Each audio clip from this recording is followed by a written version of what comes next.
masina, masina, masina. Ianao no naharina zavatra rehetra. Izany no lohahevitra rahantsika mandinika amin'ity maraina ity.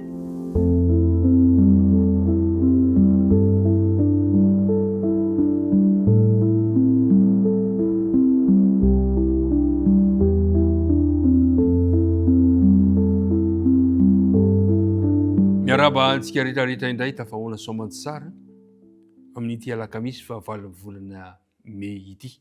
Mandeha ny fotoana kanefa na mandeha aza ny fotoana dia inoko fa mandeha tsara ihany koa ny fanarahanao an'Andriamanitra. Dia tolorana antsika ihany koa ny firarian-tsoa ry mpiara-midinika namana isany ao aminao mandrakarivany ny fiadanan'ny Tompo andeha hiaraka hivavaka risika ankehitriny. Andriamanitra rainay misaotra anao izahay no fotoana sarobidy indray izay omenao anay amin'ity maraina ity. Tsy mendrika izahay kanefa dia omenao an'izany fotoana sarobidy loatra izany ka dia misaotra anao izay Andriamanitra. Tsy herinay na tanjakay fa noho ny fahasoavanao manokana izany. Ankehitriny ary dia mamelà ny elokay ary manadiova anay Tompo. Sasao izay mba ho afa-kiloka ary diova izay mba ho afa-pahotana. Mangataka ihany koa anefa izahay ny fandrotsahana ny fanena masina mba ahatonga anay hatakatra izay tianao lazaina ary mba hitondra fahirezana ao anay ny izao dinidinika izao. Ny vavaka dia tonoana sy angatahana noho ny amin'ny anarana Jesosy irery ihany. Amen. Ry mpiara-midinika namana, masina, masina, masina Andriamanitra. Mpaminany anankitelo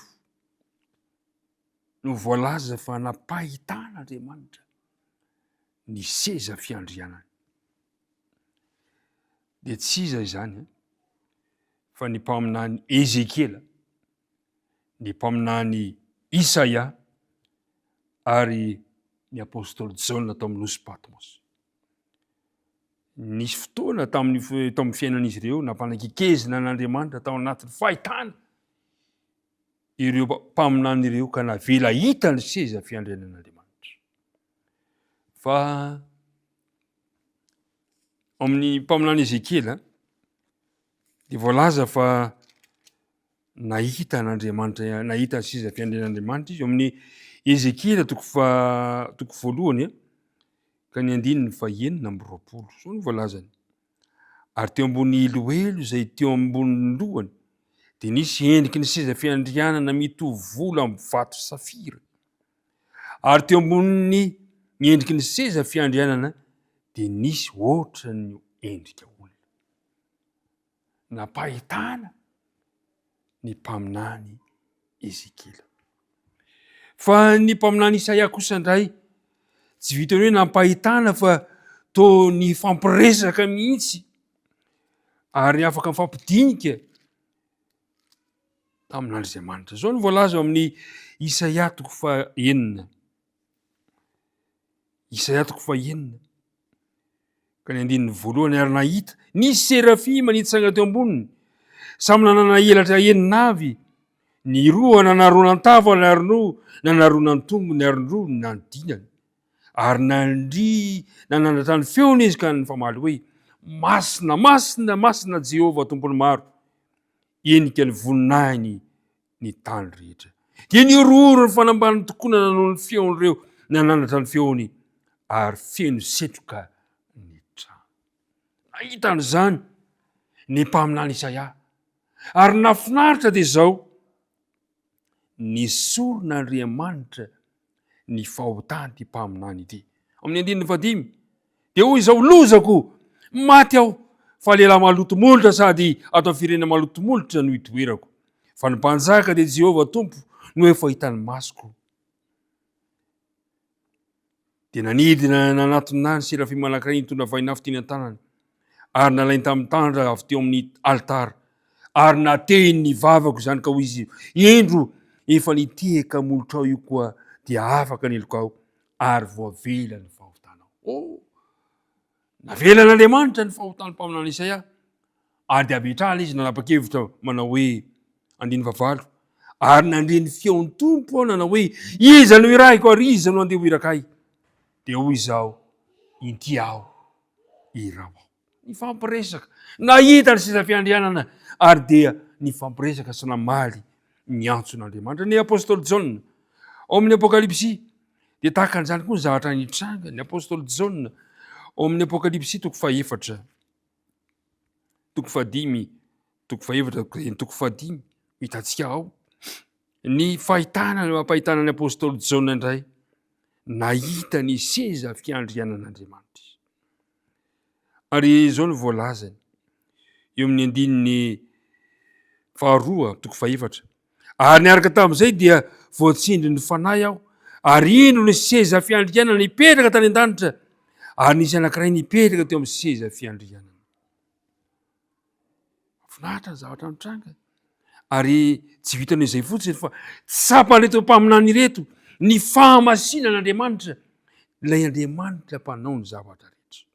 So ny voalaza amin'ny 9:9.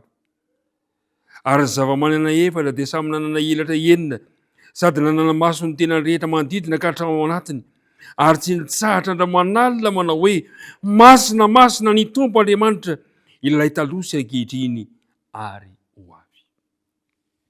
Rehefa nahitan'izany ny apôstôly Jaona ao amin'ny 5 dia voalaza zao ny zavatra nitranga amin'ny 1:1.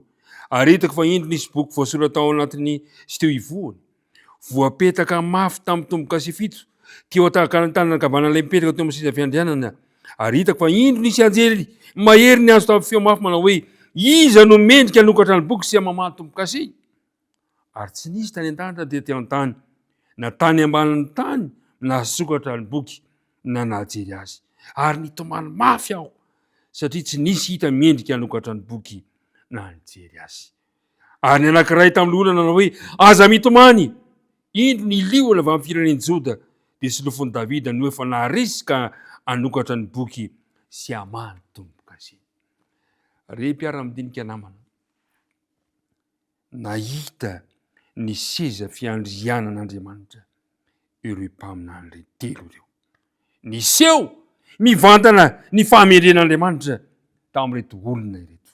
Fa nafinaritra dia izao, na dia saika kivy aza ny apôstôly Jaona dia nilaza manao hoe aza mitomany fa indro ny silofo, indro ny liona avy amin'ny firenen'i Joda dia ny silofon'i Davida no efa naharesika hanokatra ny boky.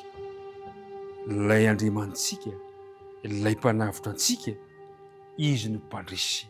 Isika tsy mendrika fa izy kosa no mendrika ho antsika.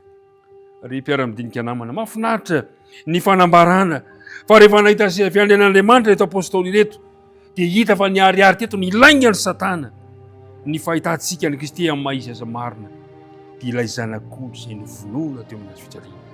Mampahery ny mahafantatra fa izay mahita an'i Jesosy dia mahita ny ray.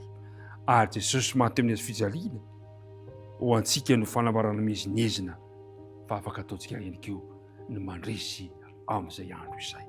Samy mahery, aoka hery isika, averintsika ny mandeha fa zavatra roa aloha no tokony ambarany azy fijaliana ho antsika. Ny voalohany manambara ny alehibe ny fitiavan'Andriamanitra antsika, ary ny faharoa kosa dia maneho ny aratsy ny fahotana sy ny vala ho antsika. Ka noho izany mba azontsika famonjena dia tsy maintsy manatona Jesosy ilay maty teo amin'ny fijaliana antsika. Andriamanitra ne hitay ianao satria izy no nahary ny zavatra rehetra, izy no namolavola famonjena ho ahy sy ho anao. Efa nandresy izy ary afaka ataontsika ihany koa ny miandrandra fandresena. Ivavaka isika. Andriamanitra misaotra anao izahay no fotoana sarobidy izay nomenao anay, nahafahanay nandry izany hafatra izany ka nampafantaranao anay fa lehibe sy masina ianao ilay Tompo Andriamanitray. Ianao tokoa mantsy no ilay efa nandresy ary mbola hampandresy anay izay miantoraka sy matoky ny famonjena izay atolotrao. Ity ary izahay manatona anao tahaka ny fanekena ataon'ny mpaminany Isaia no hanekena ianao. Inty izahay Tompo raiso ho anao. Dia mitahihana tsirairay avy amin'ny anaran'i Jesosy. Amen.